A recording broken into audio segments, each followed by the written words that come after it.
Merhaba arkadaşlar, örgü kanalıma hoş geldiniz. Hem kız hem erkek çocuklar için yapabileceğiniz tığ işi renkli bir yelek modeli yaptım. Bugün bu yelek anlatımını sizlerle paylaşmak istiyorum. Bakın arkadaşlar, yelek modeli çok kolay, herkesin yapabileceği bir yelek modeli. Arka bölüm görüntüsü bu şekilde. Ön bölümden düğmeli yaptım.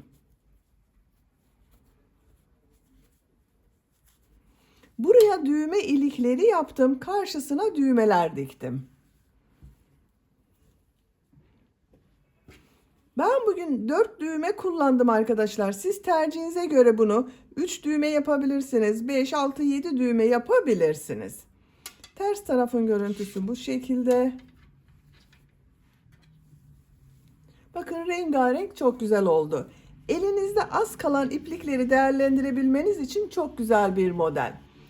Yelek örgüsüne yakadan zincir yaparak başlıyoruz. Ben bugün yelek anlatımını 6-12 aylık bebek için yapıyorum. Siz bu yeleği yeni doğan bebek için yapabilirsiniz. 1, 2, 3, 4, 5 yaş her yaş çocuklarınıza yapabilirsiniz. Yeni doğan bebek için yapmak istiyorsanız zincir sayısını benimle aynı sayıda başlayabilirsiniz. Yakada yaptığım bu arttırma sırasını 2 sıra eksik yaparsanız yeni doğan bebek için olur. Zincir sayısını aynı sayıda başlayıp arttırma sırasını benim yaptığımdan 1 sıra eksik yaparsanız 3-6 ay arası bebekleriniz için olur.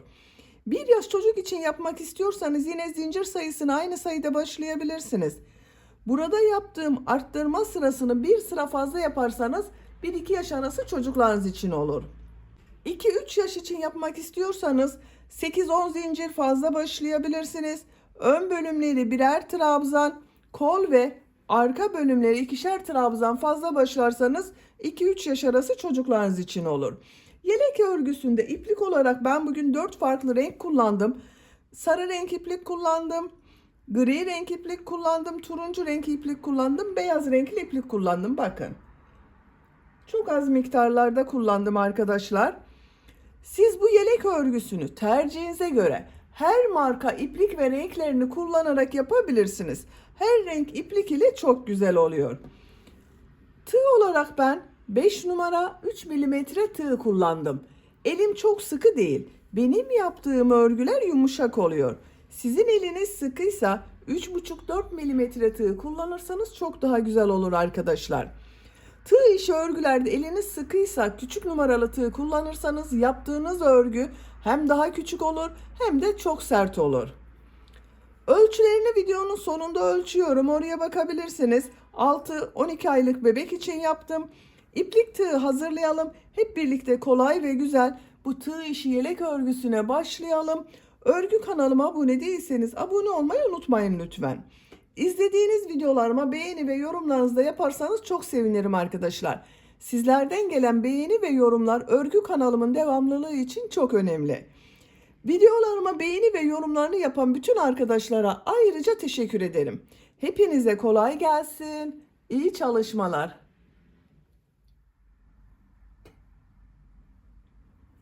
Yakadan zincir yaparak başlıyoruz. İlk ilmeği ben bu şekilde yapıyorum.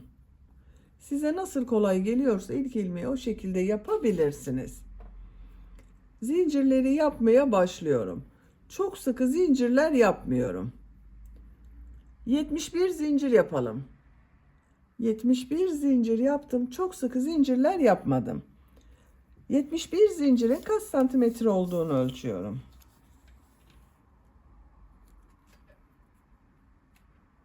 30 santimetre zincir uzunluğu var. Elimin sıklığına göre 30 santimetre için ben 71 zincir yaptım arkadaşlar. Sizin eliniz sıkıysa daha fazla zincir yapmanız gerekebilir. Şimdi yaka ayrımlarını yapacağız. Yaka ayrımlarını trabzan olarak yapıyoruz. Tığ üzerine iplik alıyorum. 3 ilmek atlıyorum. 1, 2, 3, 4. ilmeğe trabzan yapıyorum.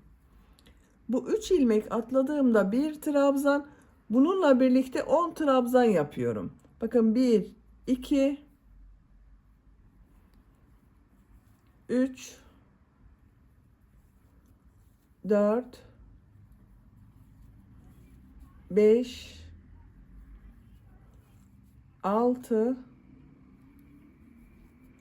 7,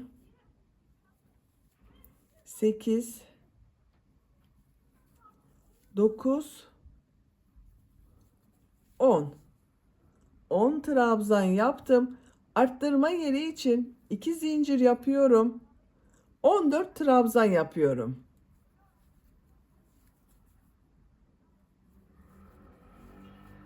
...14 trabzanı yapalım.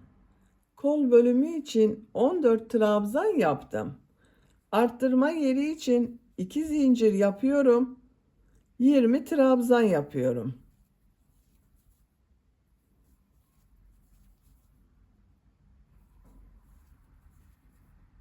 ...20 trabzan yapalım. 20 trabzan yaptım. Arttırma yeri için 2 zincir yapıyorum. Kol bölümüne 14 trabzan yapıyorum.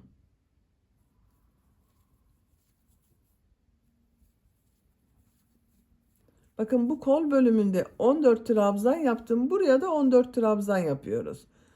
14 trabzanı yapalım.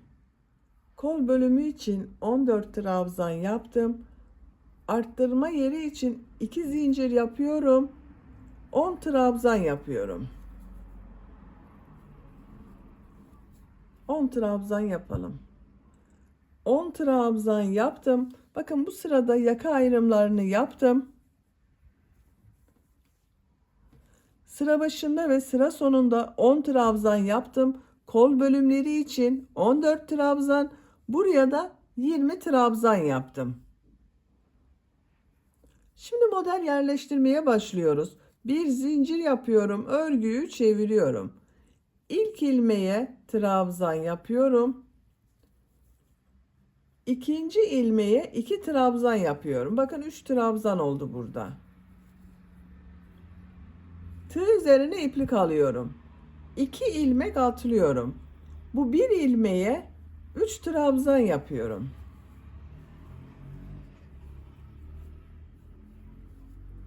Aynı ilmek içine bakın 3 trabzan yaptım. Tığ üzerine iplik alıyorum. 2 ilmek atlıyorum. Aynı ilmeğe 3 trabzan yapıyorum.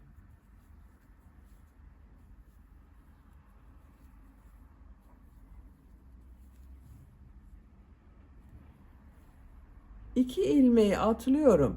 Arttırma zinciri üzerine 2 trabzan, 2 zincir, 2 trabzan yapıyorum.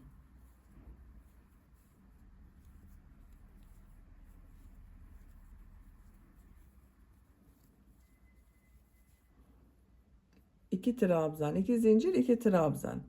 Tığ üzerine iplik alıyorum. 2 ilmek atlıyorum. 3 trabzan yapıyorum.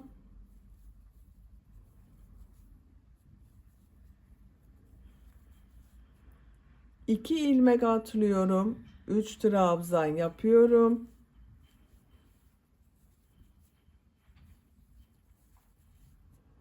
2 ilmek atlıyorum. 3 trabzan yapıyorum.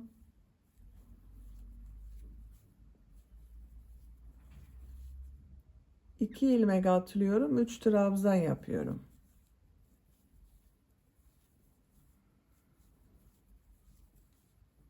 İki ilmeği atlıyorum. Arttırma zinciri üzerine 2 trabzan, 2 zincir, 2 trabzan yapıyorum.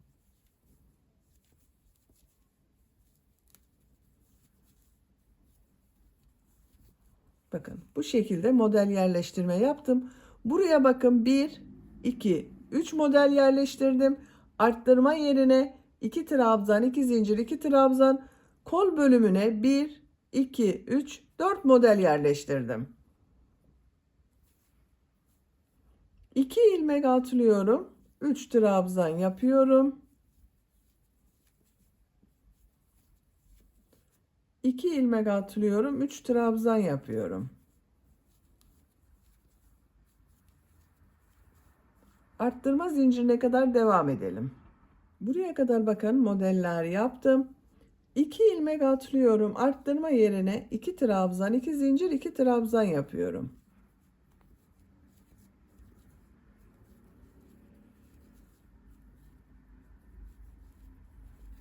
Buraya da arkadaşlar bakın modelleri sayıyorum. Arttırma yerleri arasında bulunan modelleri 1, 2, 3, 4, 5, 6 model oldu.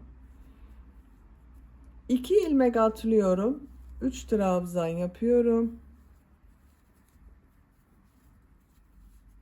2 ilmek atlıyorum. 3 trabzan yapıyorum.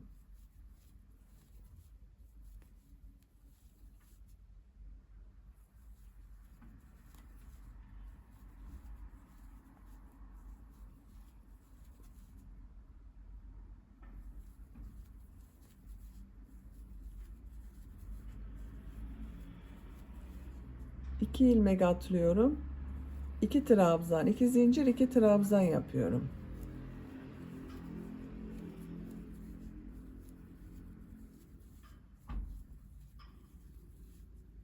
İki ilmek atlıyorum. 3 trabzan yapıyorum.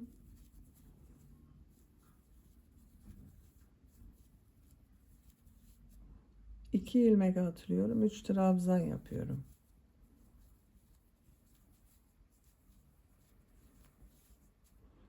İki ilmek atlıyorum. Bakın şu ilmeğe 2 trabzan yapıyorum.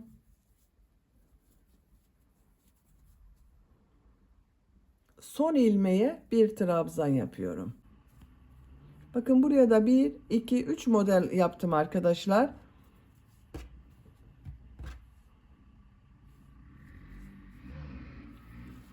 Bir zincir yapıyorum. Örgüyü çeviriyorum. İlk ilmeğe trabzan yapıyorum. Bakın bu 2 trabzanı atlıyorum. 2 model ortasında bulunan şu boşluğa 3 trabzan yapıyorum. Aralarında zincir yapmıyoruz arkadaşlar. Şu 2 model ortasına 3 trabzan yapıyorum.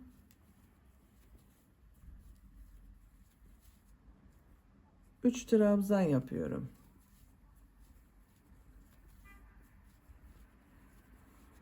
Arttırma yerine bakın şu 2 zincir üzerine 2 trabzan, 2 zincir, 2 trabzan yapıyorum.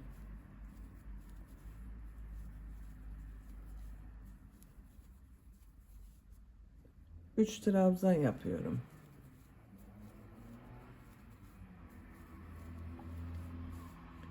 Arttırma zincirine kadar devam edelim. Arttırma zincirine kadar modelleri yaptım. Zincir üzerine 2 trabzan, 2 zincir, 2 trabzan yapıyorum.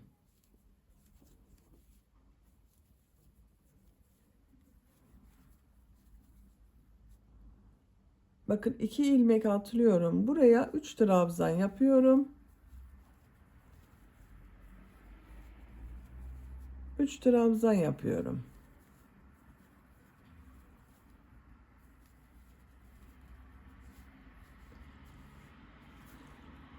Bu arttırma yerine 2 trabzan, 2 zincir, 2 trabzan yapalım. Buraya da aynı şekilde 2 trabzan, 2 zincir, 2 trabzan yapalım. Diğer model ortasında bulunan bakın buralara 3'er trabzan yapalım. Sıra sonuna kadar devam edelim. Sıra sonuna kadar tamamladım. Bakın burada şu iki model arasına 3 trabzan yaptım. Son ilmeğe 1 trabzan yapıyorum. Sıra başında da aynı yaptım bakın arkadaşlar. 1 trabzan yaptım. 2 model ortasına 3 trabzan yaptım.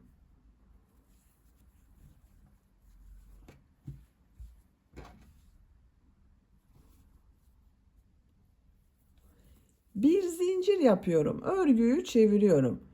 İlk ilmek üzerine 1 trabzan yapıyorum. Bakın şu boşluğa, trabzanla model arasındaki boşluğa 2 trabzan yapıyorum. Burada da 3 trabzan oldu. 3 trabzan yapıyorum.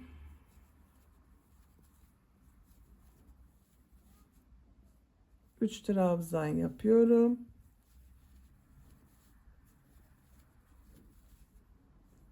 Üç trabzan yapıyorum.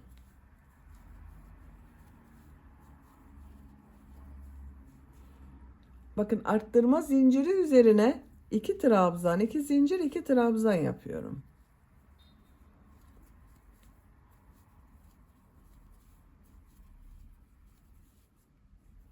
3 trabzan yapıyorum. Bakın bu sırada burada arkadaşlar 1 2 3 4 model oldu. İlk başta 3 model yaptık. Burada 4 model oldu bakın. Bu model ortasında bulunan bakın şuralara 3'er trabzan yapalım. Arttırma yerlerinde 2 trabzan, 2 zincir, 2 trabzan yapalım. Sıra sonuna kadar devam edelim. Sıra sonuna kadar tamamladım. Sıra sonunda bakın arkadaşlar şu model ile bir trabzan arasında boşluk var. Buraya 2 trabzan yapıyorum. Trabzan üzerine bir trabzan yapıyorum. 3 trabzan oldu. Sıra başında da bakın aynı yaptım. Bir trabzan yaptım. 2 trabzan yaparak 3 trabzan yaptım. Bir zincir yapıyorum. Örgüyü çeviriyorum. İlk ilmeğe trabzan yapıyorum. Tığ üzerine iplik alıyorum. 2 ilmeği atlıyorum.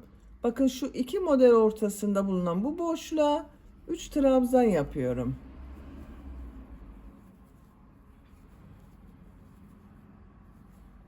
Üç trabzan yapıyorum.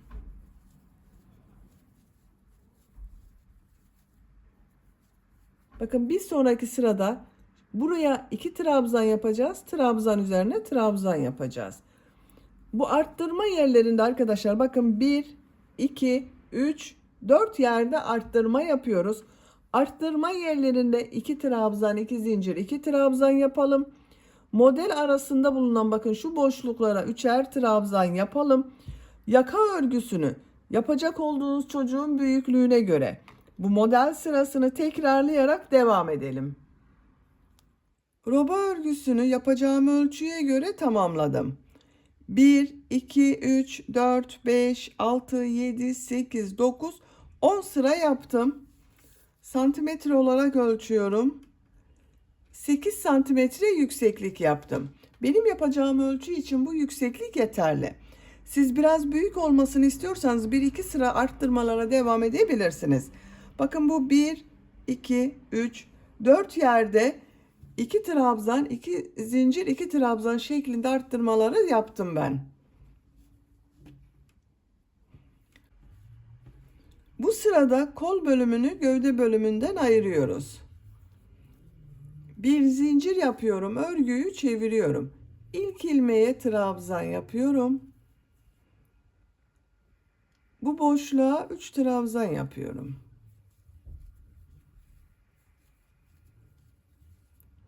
Üç trabzan yapıyorum.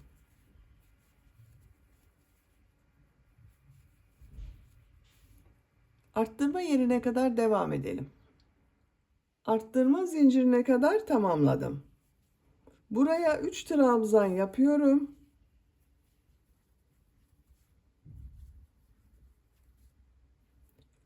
Bir zincir yapıyorum. Bakın kolda bulunan bütün ilmekleri atlıyorum. Bu arttırma yerine 3 trabzan yapıyorum.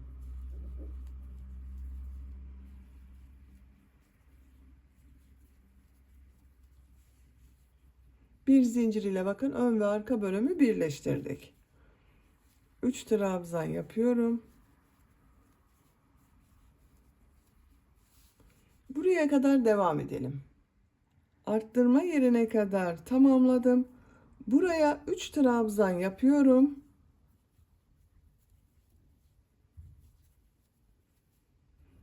Bir zincir yapıyorum. Kolda bulunan bütün ilmekleri atlıyorum. Bu arttırma yerine 3 trabzan yapıyorum.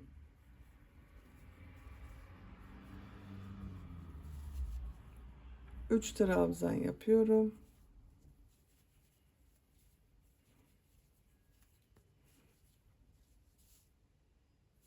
Sıra sonuna kadar devam edelim.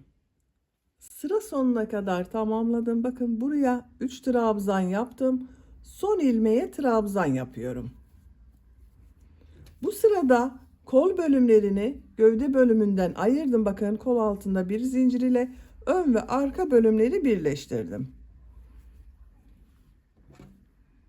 Görüntüsü bu şekilde oldu arkadaşlar. Bu sıradan itibaren ben renk değiştiriyorum. Renkli iplikler kullanıyorum. Siz tercihinize göre aynı renk iplik ile devam edebilirsiniz. Bu renk ipliği kesiyorum.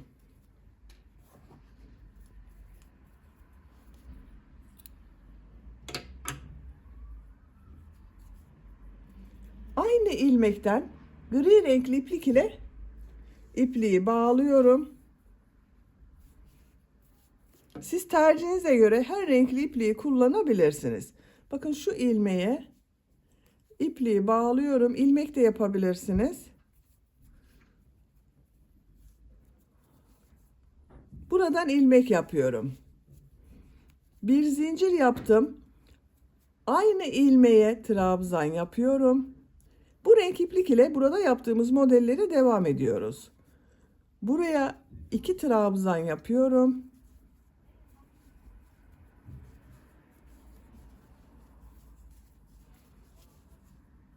Üç trabzan yapıyorum.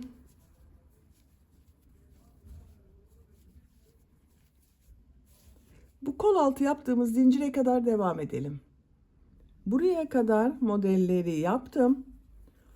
Bakın burada son yaptığım modelin şu son ilmek üzerine 3 trabzan yapıyorum.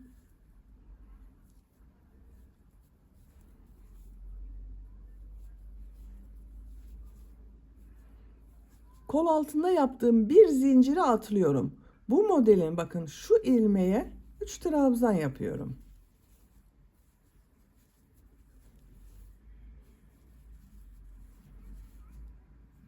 Üç trabzan yapıyorum.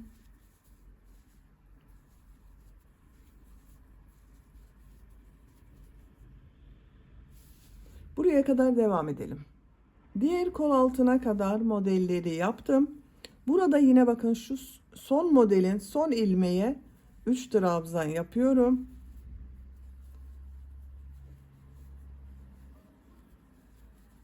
Şu bir zinciri atlıyorum. Şu ilmeğe bakın 3 trabzan yapıyorum.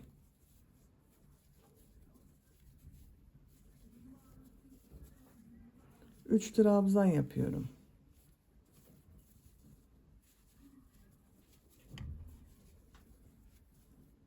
Sıra sonuna kadar devam edelim. Sıra sonuna kadar tamamladım. Bu boşluğa 2 trabzan yapıyorum. Son ilmek üzerine trabzan yapıyorum. Yine 3 trabzan oldu. Bir zincir yapıyorum. Örgüyü çeviriyorum. İlk ilmeğe bir trabzan yapıyorum. Şu boşluğa 3 trabzan yapıyorum.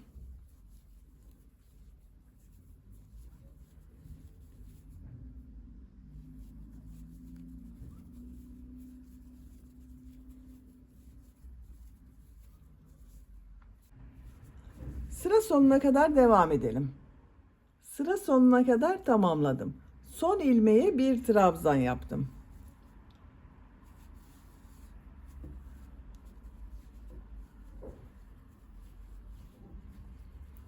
Görüntüsü bu şekilde oldu arkadaşlar, bakın. Gövde örgüsü bu şekilde devam edecek. Tercihinize göre bu renk sıralamasını istediğiniz gibi yapabilirsiniz. Her renk iplikleri kullanabilirsiniz. İkişer sıra yapabilirsiniz, üçer sıra yapabilirsiniz her renkten veya tek renkli yapabilirsiniz. Gövde örgüsünü yapacak olduğunuz çocuğun büyüklüğüne göre bu model sırasını tekrarlayarak devam edelim. Gövde bölümünü yapacağım ölçüye göre tamamladım. Kaç sıra yaptığımı sayıyorum. Bakın kol altından sonra gri renkli iplik ile başladım. 2, 4, 6, 8, 10, 12, 14, 16, 18 model sırası yaptım arkadaşlar. Santimetre olarak ölçüyorum.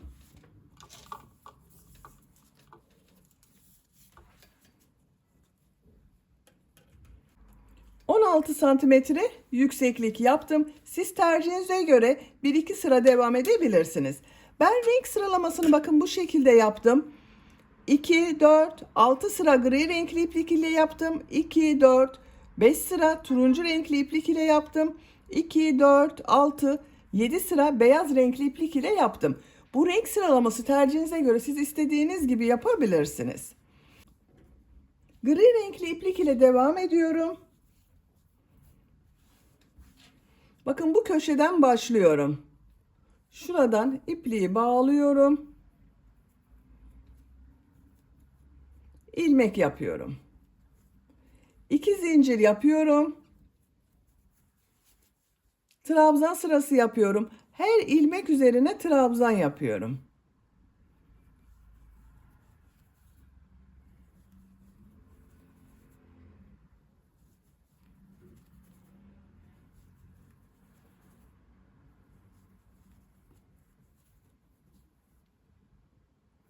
Sıra sonuna kadar devam edelim. Sıra sonuna kadar trabzan yaptım. Ön patta da trabzan yaparak devam edeceğiz. Bakın bu son ilmek içine yuvarlak olması için 5 trabzan yapıyorum. Aynı ilmek içine yapıyorum bakın 5 trabzanı.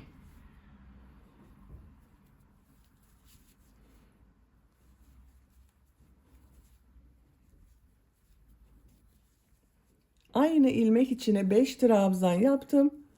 Trabzan sırası yaparak devam ediyorum.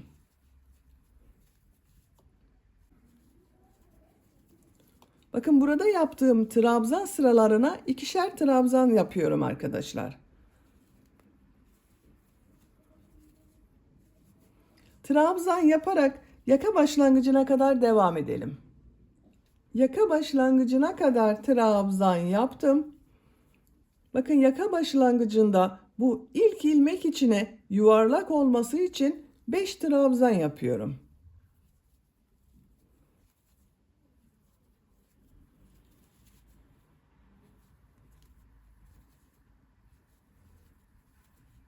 Beş trabzan yaptım. İlmeklere trabzan yaparak devam ediyorum.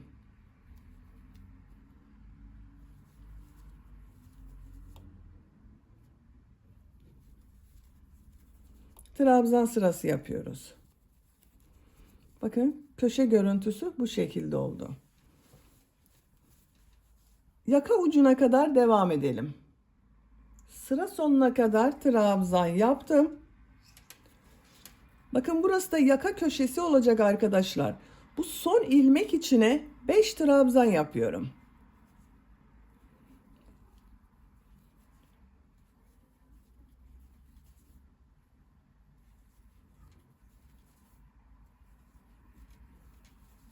Beş trabzan yaptım. Trabzan sırası yapıyorum.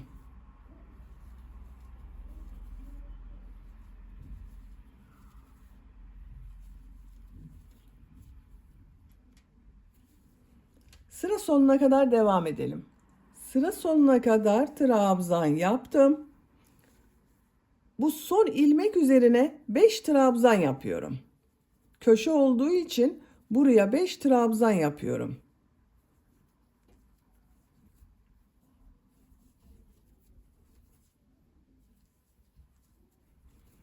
Bakın aynı ilmek içine 5 trabzan yaptım. İlk başladığım trabzan ile ilmek kaydırma yaparak birleştiriyorum. Bakın arkadaşlar, yaka çevresinde bir sıra trabzan yaptım. Köşe görüntüleri bu şekilde oldu. Bu sırada trabzanları bir düz bir ters boşluktan alıp trabzan yapacağız. Yaka bölümünün buraya da düğme ilikleri yapacağız arkadaşlar. İlk önce düğme iliklerinin yerini işaret yapalım. İlk düğme iliğini yaka başlangıcına yapıyorum. Bakın bu yaka başlangıcında 5 trabzan yaptım. Bundan sonra bakın bir trabzan atlıyorum. İkinci trabzana düğme iliği için işaret yapıyorum. İşaret yaptığım trabzandan sonra bakın 2, 4, 6, 8, 10, 12, 13 trabzan atlıyorum. 14. trabzana düğme iliği için işaret yapıyorum. Tekrar bakın 2, 4, 6, 8, 10, 12, 13 trabzan saydım. 14. trabzana düğme iliği için işaret yaptım. 2, 4, 6, 8, 10, 12, 13, 14. Ben aralarda 13 trabzan bıraktım arkadaşlar. Siz daha sık yapmak istiyorsanız 11 trabzan yapabilirsiniz. Veya daha seyrek düğme yapmak istiyorsanız 15 trabzan yapabilirsiniz. 4 düğme iliği yapacağız arkadaşlar. Siz tercihinize göre bunu 11 trabzan bırakarak 5-6 düğmeli yapabilirsiniz.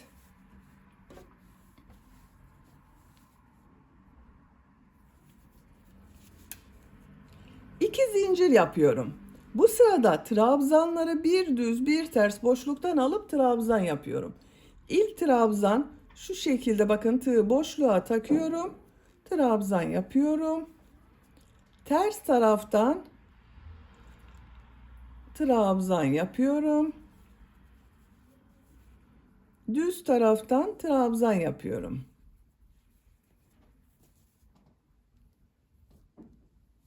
Bir düz bir ters trabzanlar yapıyoruz. Ama bakın, üzerine yapmıyorum. Şu şekilde tığı boşluğa takıyorum, trabzan yapıyorum.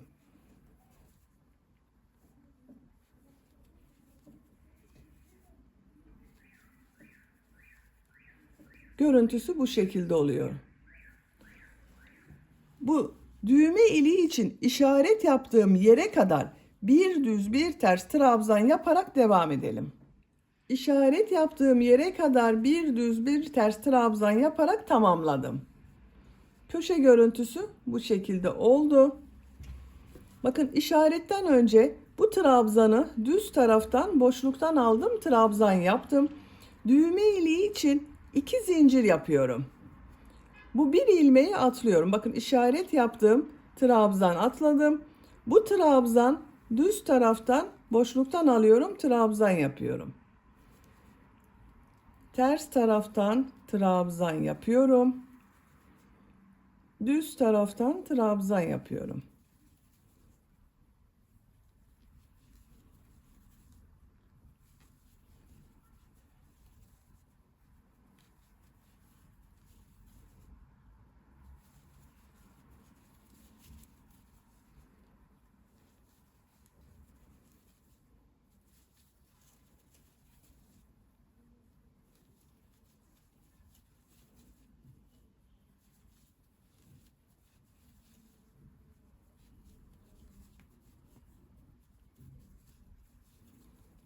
Bakın, düğme iliği yaptığım yere geldim. Bu trabzan, bakın, düz taraftan boşluktan alıyorum, trabzan yapıyorum. Düğme iliğine kadar kaç trabzan yaptığımı sayıyorum. 2, 4, 6, 8, 10, 12, 13 trabzan oldu. Düğme iliği için 2 zincir yapıyorum. Bir ilmek atlıyorum. Trabzan, düz taraftan boşluktan alıp trabzan yapıyorum. Düğme iliği yaptığımız yerde, bakın arkadaşlar, bu düz taraftan, bu da düz taraftan. Bir sonraki sırada bu 2 zincir üzerine trabzan yapacağız. O ters tarafta görünen trabzan olacak. Ters taraftan trabzan yapıyorum. Düz taraftan trabzan yapıyorum. Düğme iliği için işaret yaptığım yere kadar devam edelim. İşaret yaptığım yere kadar, bakın, trabzan yaptım. Buraya da burada yaptığım gibi 13 trabzan oldu. Bakın, 2, 4, 6, 8, 10, 12, 13. Düğme iliği için 2 zincir yapıyorum. Bir ilmek atlıyorum. Bu trabzan düz taraftan boşluktan alıp trabzan yapıyorum. Ters taraftan trabzan yapıyorum. İşaret yaptığım ilmeğe kadar devam edelim. İşaret yaptığım yere kadar trabzan yaptım. 2 zincir yapıyorum. Bir ilmeği atlıyorum. Bu trabzan düz taraftan trabzan yapıyorum. Bakın, 4 düğme iliğini, yerlerini belirledim arkadaşlar. 1, 2, 3, 4.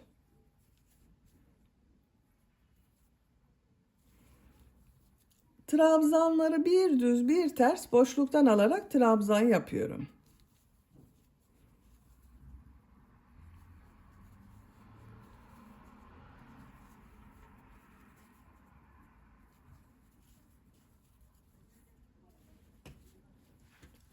Sıra sonuna kadar bir düz bir ters trabzan yaparak devam edelim. Sıra sonuna kadar tamamladım. Son trabzan, düz taraftan boşluktan aldım, trabzan yaptım. İlk yaptığım ilmek ile ilmek kaydırma yaparak birleştiriyorum. Bakın sıra başında yaptığım 2 zincir ters tarafta görünen trabzan oldu. Bakın görüntüsü bu şekilde arkadaşlar. Bu sırada yaptığım bu trabzanları nasıl görüyorsam o şekilde boşluktan alıp trabzan yapıyorum. 2 zincir yapıyorum. İlk trabzan düz taraftan trabzan yapıyorum.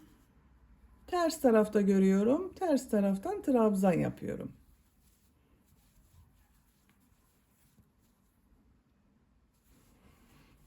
Şu düğme iliğine kadar nasıl görüyorsanız o şekilde boşluktan alıp trabzan yapalım. Düğme iliğine kadar bakın tamamladım.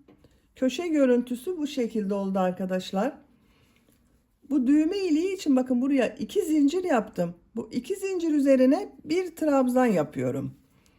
Burada bakın bir ilmek atladım. Buraya da bir trabzan yaptım. Nasıl görüyorsam o şekilde boşluktan alıp trabzan yapıyorum.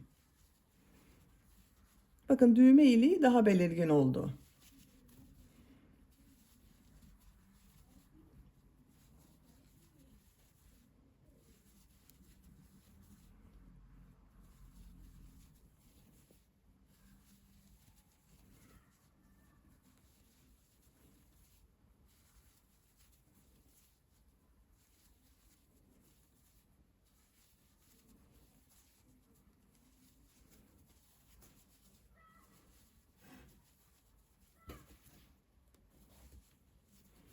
Bakın diğer düğme iliğine kadar bir düz bir ters trabzan yaptım.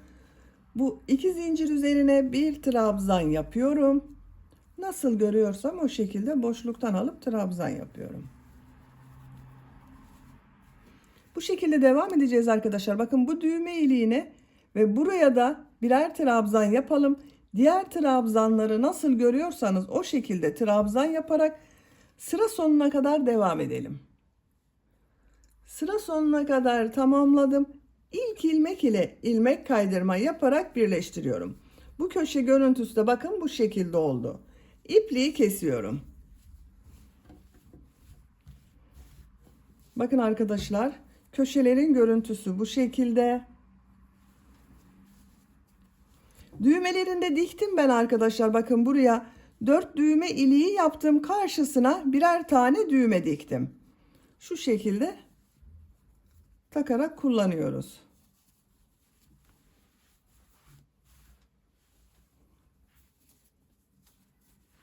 Çok güzel oldu.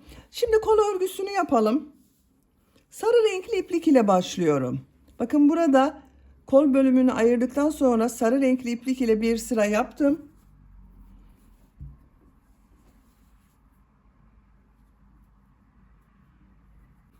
Sarı renkli ipliği bağlıyorum.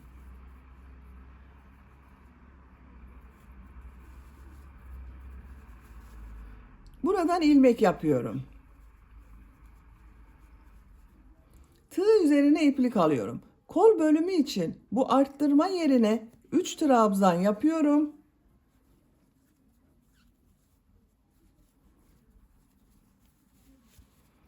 Üç trabzan yapıyorum. Modeli aynı şekilde devam ediyoruz. Sıra sonuna kadar devam edelim. Sıra sonuna kadar modelleri yaptım. Bu arttırma zinciri üzerine kol bölümü için 3 trabzan yapıyorum.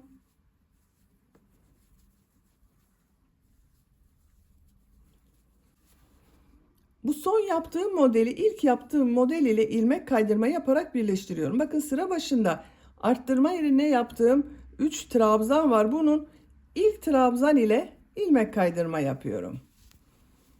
Burasının devamı oldu bakın arkadaşlar. Bir zincir yapıyorum, örgüyü çeviriyorum. Bu boşluğa 3 trabzan yapıyorum.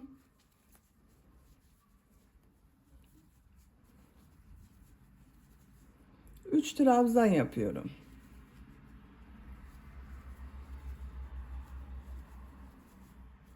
Sıra sonuna kadar devam edelim. Sıra sonuna kadar modelleri yaptım. İlk ilmek ile ilmek kaydırma yaparak birleştiriyorum. Sarı renkli ipliği kesiyorum. Bakın kol bölümünde 2 sıra model yaptım arkadaşlar sarı renkli iplik ile. Bu sırada gri renkli iplik ile devam ediyorum. Bakın bu şekilde yapıyorum kol ucunu. Gri renkli iplik ile bir düz bir ters trabzan yapıyorum. Kol altında ipliği bağlıyorum.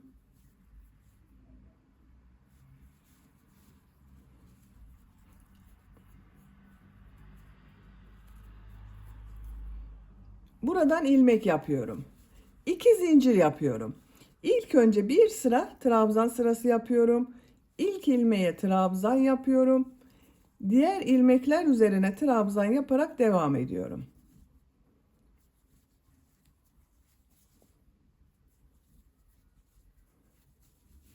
Trabzan sırası yapıyoruz. Sıra sonuna kadar devam edelim. Sıra sonuna kadar tamamladım. Son ilmeğe trabzan yaptım. İlk ilmek ile ilmek kaydırma yaparak birleştiriyorum. Bakın bu renk iplik ile de bir sıra trabzan sırası yaptım. 2 zincir yapıyorum. Bu sırada yaptığım bu trabzanları bir düz bir ters trabzan yapıyorum. Boşluktan alarak yapıyorum. Bakın düz taraftan boşluktan alıyorum, trabzan yapıyorum. Ters taraftan boşluktan alıyorum, trabzan yapıyorum.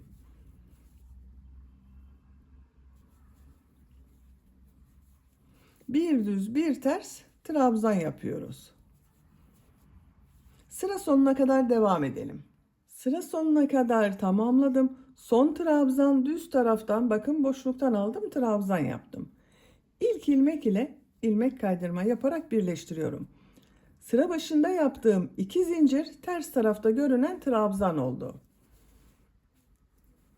2 zincir yapıyorum. Bu sırada bu trabzanları nasıl görüyorsam o şekilde trabzan yapıyorum. Düz tarafta görüyorum bakın. Düz taraftan trabzan yapıyorum. Ters taraftan trabzan yapıyorum.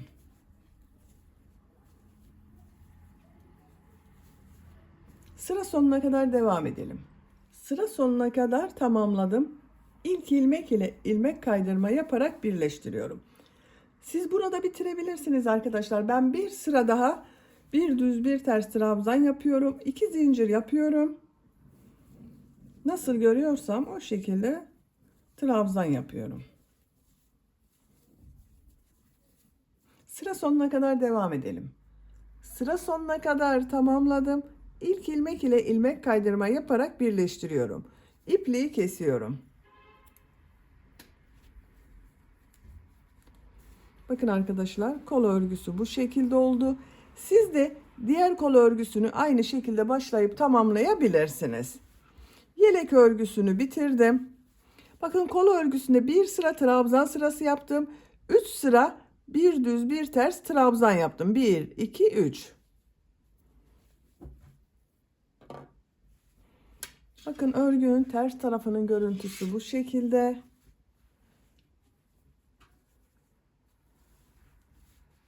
Düğmelerini de diktim arkadaşlar. Bakın bu şekilde oldu. Çok güzel oldu.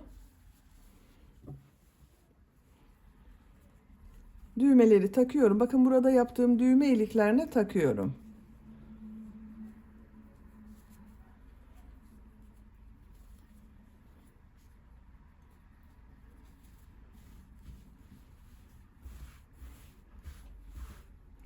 Bitmiş olarak ölçülerini söylüyorum.